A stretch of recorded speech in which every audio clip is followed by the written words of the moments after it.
The morning began with chores that did not happen. That is the first quiet fact in the Villisca case. No warning letter. No scream that brought neighbors into the street. No stranger stopped under a lamp with an axe in his hand. Just a small white house in southwest Iowa sitting too still for a Monday morning. In June of 1912, Villisca was the kind of town where absence could become noticeable before it became evidence. Chickens needed letting out. Children made noise before breakfast. Doors opened. Water moved. A family with school, church, neighbors and work did not vanish behind its own walls without someone feeling the wrongness of it. Mary Peckham felt it first. She lived close to the Moore home, close enough to know its ordinary rhythm. On the morning of June 10, she looked toward the house and saw no movement. No one had come out. The chores had not begun. The chickens were still shut in. She went to the door and knocked, expecting some simple explanation from inside. The house did not answer.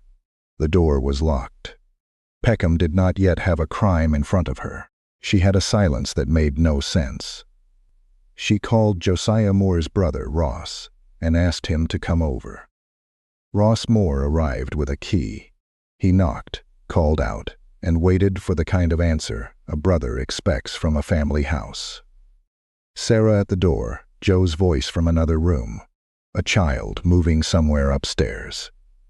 Nothing came back. When Ross unlocked the door and stepped inside, he entered only far enough to understand that the quiet had a reason. He saw two figures covered in the downstairs guest room and blood on the bedstead. He did not continue through the whole house. He backed out and sent for help, telling an employee at Joe Moore's hardware store to get Marshal Henry Hank Horton, because something terrible had happened. Horton came at about 8:30 that morning and walked through the house. When he came out, the sentence that remained from that first official search was short enough to travel through a whole town. There was somebody murdered in every bed. The house at 508 East 2nd Street had held 8 people the night before. Josiah B. Moore, known as Joe, was 43. His wife, Sarah Montgomery Moore, was 39. Their children were Herman, 11, Mary Catherine, 10, Arthur Boyd, 7, and Paul, 5. With them that night were 2 sisters from the Stillinger family, Lena, 12, and Ina, 8. Lena and Ina were not strangers in the Moore home. They were neighbors, playmates, and part of the ordinary trust of the town. They had asked permission to stay overnight with the Moore children after a church event. The decision was small, familiar, and kind. It placed them under the Moore roof on the one night the house would not give anyone back. The last public picture of all 8 victims was not the house in the morning. It was the Presbyterian church on Sunday evening. June 9 was Children's Day, an end-of-the-year Sunday school program. Sarah Moore helped direct it. Children stood before the congregation and gave their little speeches and recitations. Adults watched from pews. Families recognized each other across the room. The Stillinger sisters were there with the Moores, and by the end of the evening, Lena and Ina had permission to go home with the Moore children. The program ended. Then the social time stretched on until at least 9:30. Outside, the night was cloudy, damp, and cool. The group walked the short distance home, about 3 blocks, through streets that still belonged to the town's ordinary life. At the house, cookies and milk ended the evening. The children went to bed. That short walk matters, because it held the last dependable public sightings.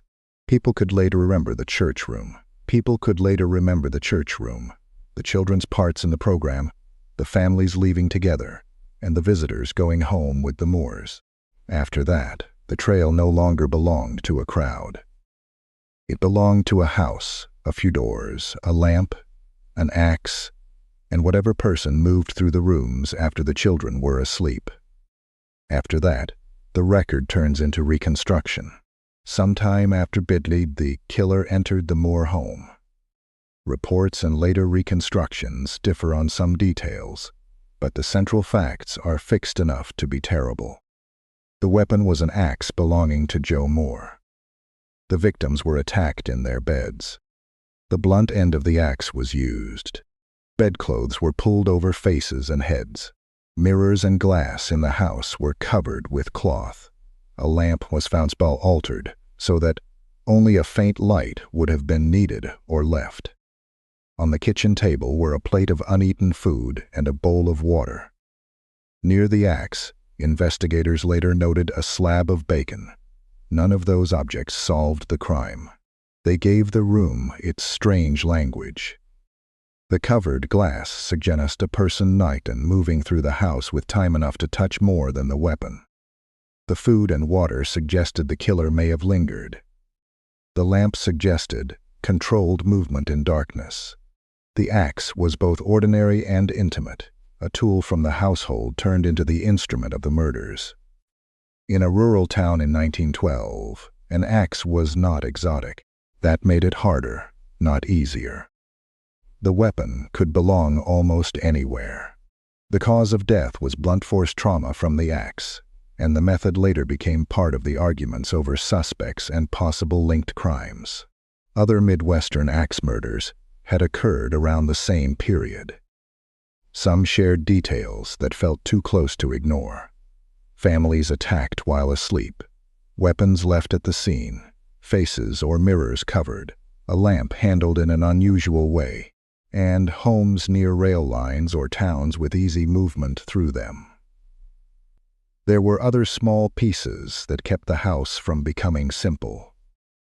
Some accounts describe a depression in hay in the Moore barn, close to a place where a person could have watched the house. Later writers have argued over whether the killer hid inside before the family returned or entered, after the household was asleep. That question changes the temperature of the crime. A killer waiting inside the property suggests patience and planning. A killer entering later suggests confidence, knowledge of doors, and a willingness to move through a sleeping house without knowing who might wake. The house itself was compact enough to make every movement strange. Stairs, bedrooms, doors, sleeping children, a guest room downstairs, a family room upstairs. The killer had to move through a structure where a dropped object or a creaking board could have changed everything. Yet no neighbor reported a cry that brought help. No child ran out. No one reached the street. The investigation had to work backward from that silence and ask whether the victims were attacked so quickly that the house never had time to become awake. Villisca had its own details, but it did not sit in history alone. The first hours should have belonged to preservation. Instead, the house became a magnet. Word moved fast through Villisca. The telephone office issued an all-call alert that sent news through the town. People came toward East 2nd Street because horror had landed in a house they knew. The door that should have been sealed became a point of entry. Neighbors and curious townspeople walked through rooms where investigators needed untouched floors, untouched surfaces, and untouched objects.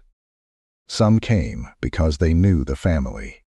Some came because the crime was already becoming impossible to resist.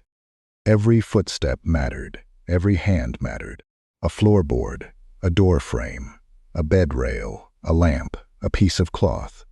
Any one of them might have carried something useful if the house had stayed still. Instead, the scene filled with movement. The murder weapon was reportedly handled by many people. The rooms were seen and retold before the official record could fully control them. The coroner, doctors, local officers, and county officials worked inside a situation already slipping away. National Guardsmen were eventually brought in to secure the place, but by then the house had become a mixture of crime scene, mourning site, rumor chamber, and public spectacle. The limitations of 1912 were only one part of it. Evidence was being touched, crossed and spoken over while the morning was still young. The practical work was grim and slow. Doctors entered rooms that had already been seen by too many people. Officials tried to decide what could be learned from the positions of the beds, the covered glass, the lamp, the weapon, and the condition of the doors. A local druggist with a camera reportedly offered to photograph the rooms, and was turned away because the idea seemed indecent. If true, that choice cost the investigation a fixed visual record at the very moment when memory was beginning to replace evidence. One doctor is later said to have warned the crowd not to go inside because they would regret it for the rest of their lives. The warning did not preserve the scene. The pull of the house was stronger than caution. People wanted to see, and once they had seen, they carried their own versions of the rooms back into town. By the time officials tried to sort formal testimony from public talk, Villisca already had too many witnesses to things they should never have been allowed to touch. The dead remained in the house through much of that first day, while officials struggled to do what the law and the town expected of them. By evening, the practical burden had moved toward removal, inquest, and burial. The coroner's inquest began quickly, with witnesses brought into a process that was trying to become official while the town was still stunned. The fire station became a temporary place for the bodies before the funeral. None of that was abstract procedure for Villisca. It was the same town looking at the same families from church, now forced into the language of coroner, undertaker, marshal, sheriff, and guard. The town tried to search outward. Bloodhounds were used, but they did not bring back the killer. Men looked for signs of a stranger, a drifter, a route out of town, a print, a trace, something dropped in haste. Villisca had rail lines near enough to matter. Nearly 30 trains could call at the town in a day, and that fact gave fear a schedule. A stranger could arrive, leave, and become one more body in a coach before most households had finished breakfast. A local man could step back into familiar life and become invisible by being known. One detail from that night added to the unease around the stranger theory. A telephone operator named Xenia Delaney was later associated with an account of footsteps and an unknown hand at her locked door in the early morning hours. The detail has to be handled carefully, but it shows how quickly Villisca's fear spread beyond the Moore house. If the account was accurate, the killer may have moved through more than one edge of town. If it was not, the story still reveals what the town was beginning to imagine: that the man had been close, moving in the same dark everyone else had trusted. Both possibilities stayed alive. The funeral came 2 days later. On June 12, Villisca's town square became a place of public grief. Thousands attended. National Guardsmen blocked the street as the hearse moved toward the firehouse, where the 8 victims lay. The caskets were not put on display during the service. Later, they were carried by wagons and toward Villisca Cemetery, with a funeral procession remembered as 50 carriages long. A small town can bury its dead and still not know what to do with the living fear left behind. Doors were checked. Locks mattered in a new way. Families listened differently after dark. The Moore house was no longer only the Moore house. It had become proof that the walls people trusted could be crossed while they slept. The fear reached into ordinary commerce. Accounts from the period describe people wanting dogs for protection and homes suddenly taking security seriously in a place where that had not been the habit. A murder with no arrest changes the sound of a night. A loose board, a train whistle, a knock at the wrong hour. Things that belong to everyday life began to carry another meaning. The newspapers gave the town a second wound. Reporters needed names, motives, strange details, and suspects. The Moore family and the Stillinger girls were mourned locally, but outside Villisca, the story was also becoming copy. A family slain in bed, 2 visiting children, an axe, covered mirrors, a minister, a senator, a possible train killer. Each printed detail widened the circle of people who knew the case and narrowed the number of facts that could later be treated as private knowledge. The investigation had to move through grief, anger, and gossip at the same time. The first kind of suspect was the easiest for a frightened town to imagine. The stranger, someone passing through. Someone who came on a train, walked out under darkness, entered the house, and left before the morning took attendance. Villisca's railroad connections gave that idea a practical shape. So did the similar axe murders elsewhere in the Midwest. Andrew Sawyer came into the file through that door. He was a transient laborer whose behavior after the murders drew attention. A railroad crew foreman named Thomas Dyer later described Sawyer approaching his crew in Creston. At 6 o'clock on the morning the bodies were found. Sawyer was clean-shaven, wearing a brown suit, with muddy shoes and pants wet nearly to the knees. He asked for work and was taken on. The details did not stop there. Later that day, when the crew reached Fontanelle, Sawyer reportedly bought a newspaper carrying a front-page account of the Villisca murders and went off by himself to read it. The crew became uneasy, they said. He slept with his clothes on, liked to be alone, kept an axe near him, and talked about the murders and whether the killer had been caught.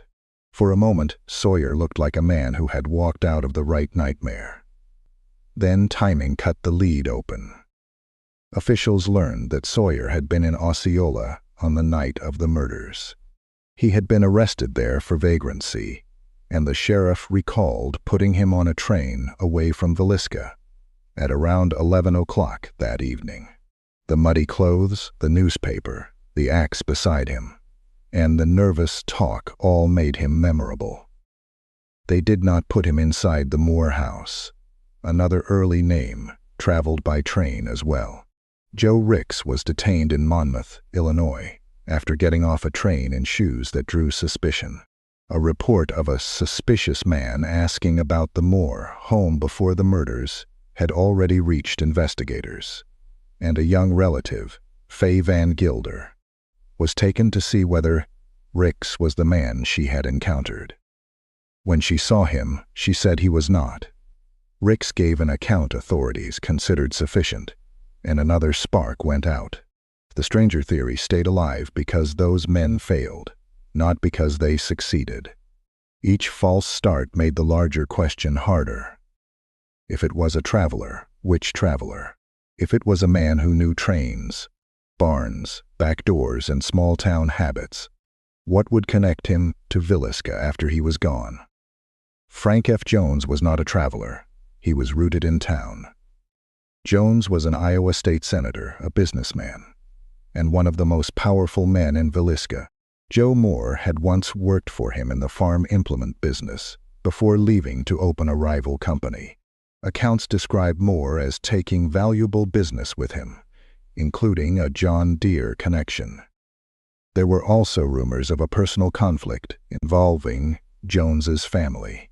Rumor is not proof, but in Villisca after the murders, rumor had weight because people were searching for a motive they could recognize. Jones's name lit up because he gave the town a story with local shape. Business bitterness, political power, old humiliation. A grudge that people could understand without needing a nameless monster from the rails. In a town where people knew who crossed the street to avoid whom, that kind of story could harden quickly. Every old slight became useful. Every business quarrel could be retold in a darker voice. Private detectives and local factions kept the suspicion alive. Some people believed Jones had enough influence to protect himself. Others saw the accusation as political poison dressed up as investigation. The town did not simply ask whether Jones was guilty. It divided over what kind of man could be suspected, what kind of man could be protected, and whether power itself was evidence. The problem was the distance between motive and murder. Jones was not credibly placed in the house that night. He denied involvement. He was never convicted. The theory that formed around him needed another figure, someone who could have done the killing for him. That is where William Blackie Mansfield entered. James Wilkerson, an investigator with the Burns Detective Agency, pushed the Jones-Mansfield theory hard. He accused Jones and his sus of arranging the murders and Mansfield of carrying them out. Mansfield drew attention because Wilkerson believed he fit a larger pattern of axe murders, including the later killing of Mansfield's own family members in Blue Island, Illinois. Wilkerson saw repeated features: victims attacked while asleep, mirrors or bodies covered, lamps handled strangely, weapons left at scenes. For a short time, the theory had force. It offered a local motive through Jones, a suspected hired killer through Mansfield, and a wider chain of similar crimes to make Villisca look less isolated. Then paper broke the theory. Payroll records placed Mansfield in Illinois at the time of the Villisca murders, and also at the time of the Paola, Kansas killings that Wilkerson tried to connect to him. Mansfield was released for lack of evidence. He later sued Wilkerson and won damages.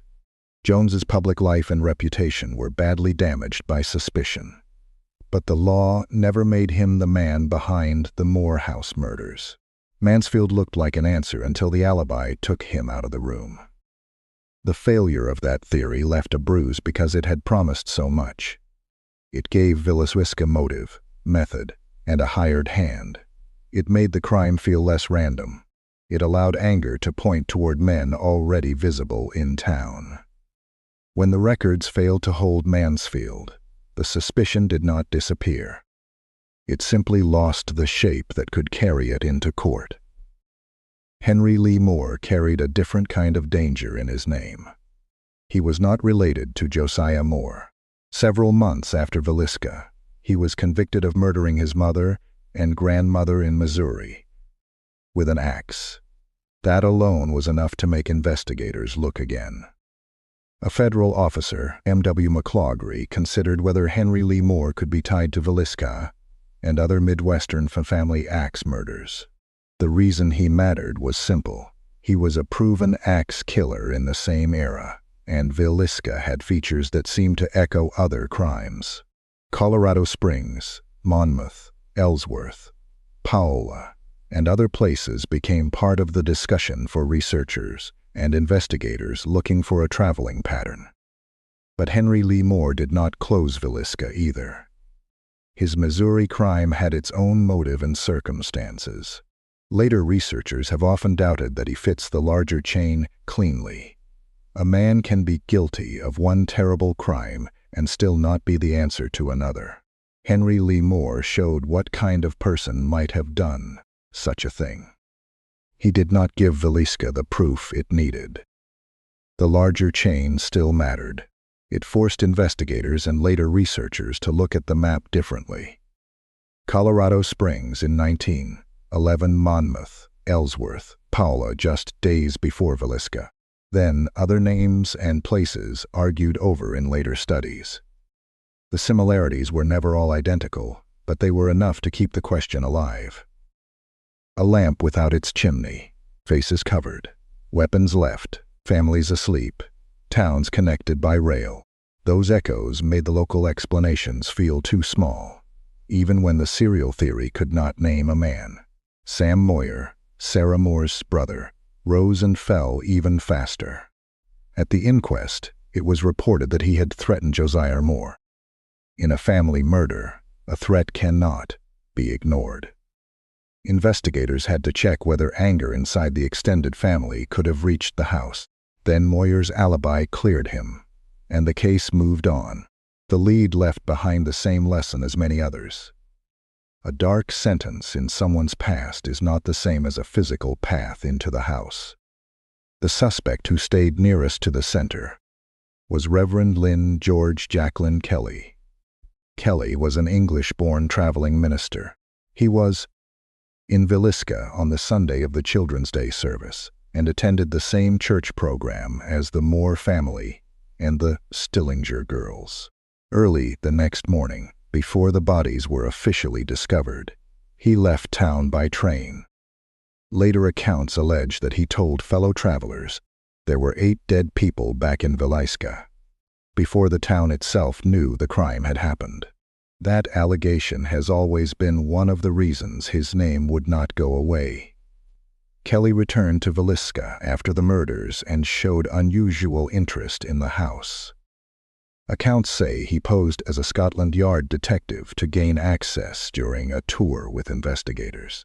He wrote letters about the case to police, investigators, and relatives of the dead.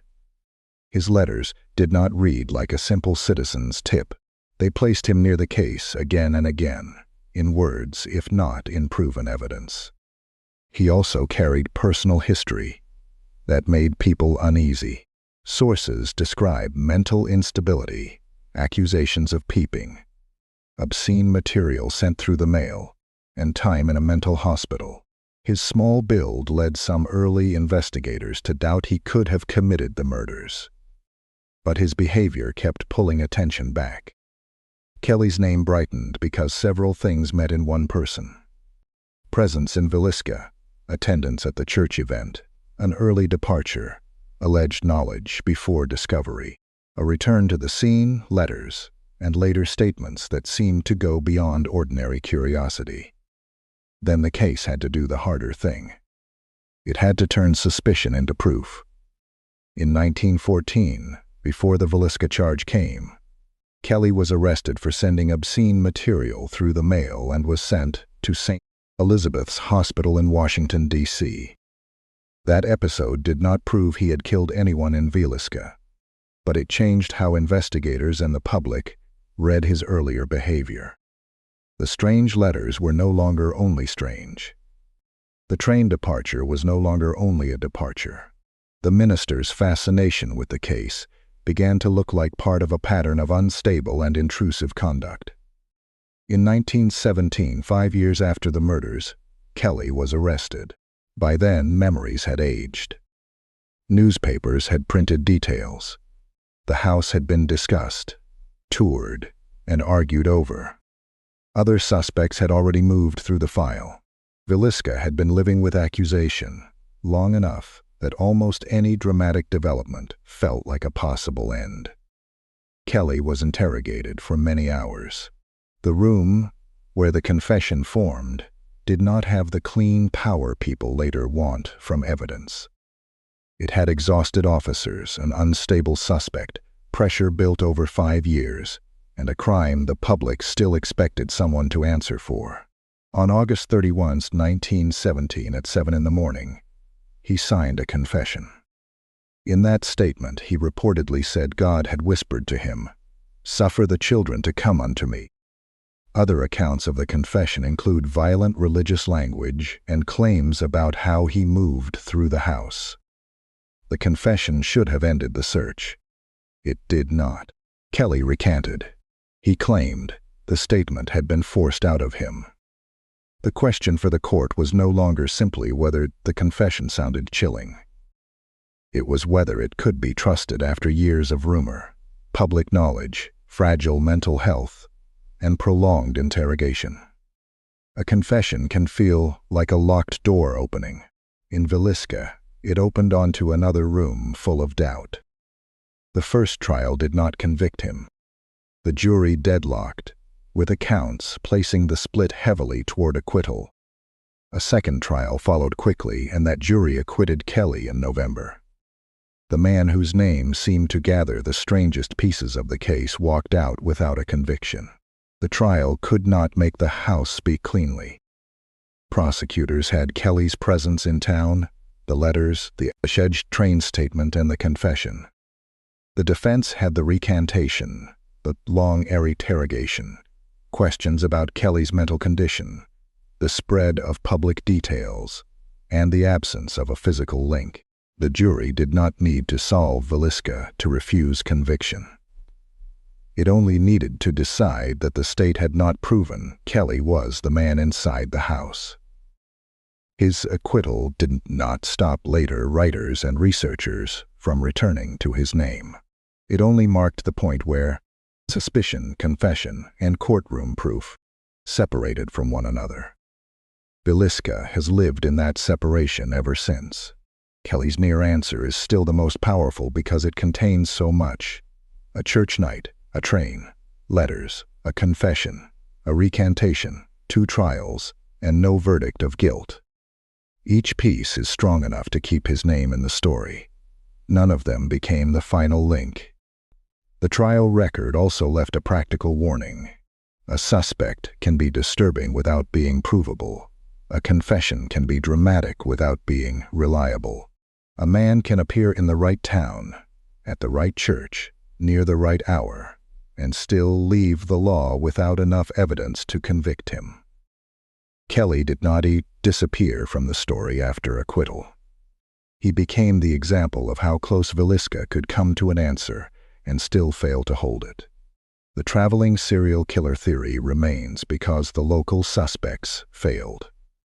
Across the Midwest in the years around Villisca, other families were attacked at night. Some scenes shared features that investigators and later researchers could not easily dismiss: victims asleep in beds, weapons left behind, lamps altered, mirrors or faces covered, homes near rail lines, and no clear robbery motive. A stranger moving by train could explain how such crimes appeared in separate places without a local grudge in each town. That theory solves one problem and creates another. It can explain why no local suspect ever held. It can explain the railroad anxiety, the false stranger leads, and the recurring details. But it asks Villisca to identify a man who may have passed through without leaving a name, a stable address, a known relationship, or evidence that survived the morning crowd. More than a century later, that may be the coldest possibility in the case. The killer may have been close enough to watch the house and distant enough to leave almost nothing behind. The investigation also suffered from the way the crime became public almost immediately. The house filled too soon. The axe was handled. The rooms were entered. Stories about what was seen became part of the evidence before anyone could separate memory from contamination. Newspapers carried names, rumors, theories, and details. Once a detail reached the public, a later confession or statement became harder to judge. Did the speaker know something secret? Or had the town already heard it at a counter, a church step, a train platform, or a newspaper column? That question damaged Kelly's confession. It damaged stranger tips. It damaged every theory that depended on someone knowing a detail from inside the house.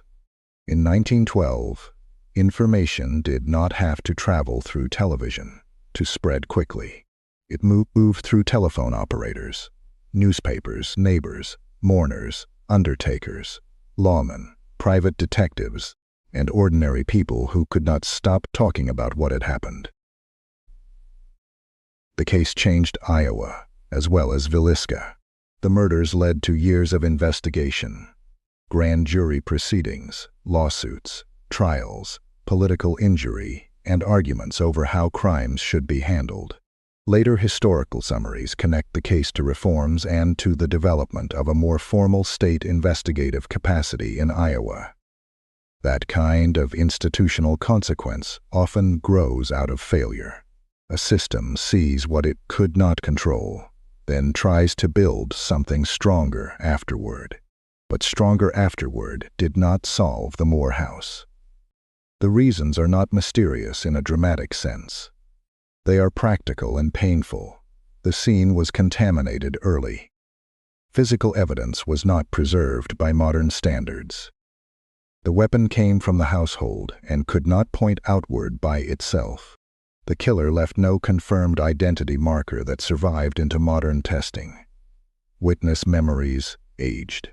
Suspects arrived through rumor, behavior, motive, or resemblance to other crimes, then failed at alibi, proof, or courtroom reliability.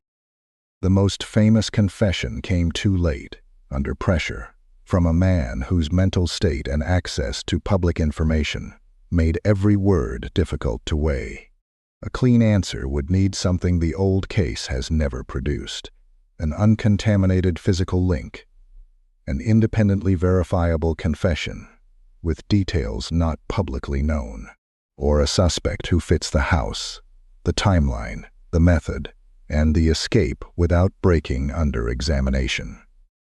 Instead, Villisca has held on to objects: the axe leaning in the downstairs room, the covered glass, the dim lamp, the food on the table, the bowl of water, the slab of bacon near the weapon, the locked door in the morning, the chickens that had not been let out, the walk home from church, the train leaving before the town understood what had happened. Those details are not decoration. They are the last hard edges of a night no one can reconstruct cleanly. The Moore family and the Stillinger sisters were buried, but the question stayed above ground. It lived in courtrooms, in rumor, in political damage, in private detective claims, in books, documentaries, anniversary articles, and the restored house that still stands in Villisca. People have tried to give the case an ending through Frank Jones, through Mansfield, through Sawyer, through Henry Lee Moore, through Sam Moyer, through Joe Ricks, through a man on the train, and most of all through Reverend Kelly.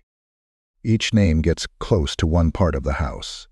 None of them reaches every room. The house itself survived into another kind of public life. It became a restored place, a site people visit, study, film, and argue about. That later attention keeps the names alive, but it also risks flattening them into legend. The oldest record is quieter than the tourism around it. A church program, a walk home, cookies and milk, a neighbor at the door, a marshal stepping inside, and a town trying to understand how 8 people could be taken without a sound strong enough to save them. So the story returns to the morning. A neighbor sees a house too quiet for the hour. A door does not open. A brother arrives with a key. A marshal walks room to room and comes back with a sentence the town would never forget. The Villisca case began with chores that did not happen. More than a century later, it still waits at that locked door.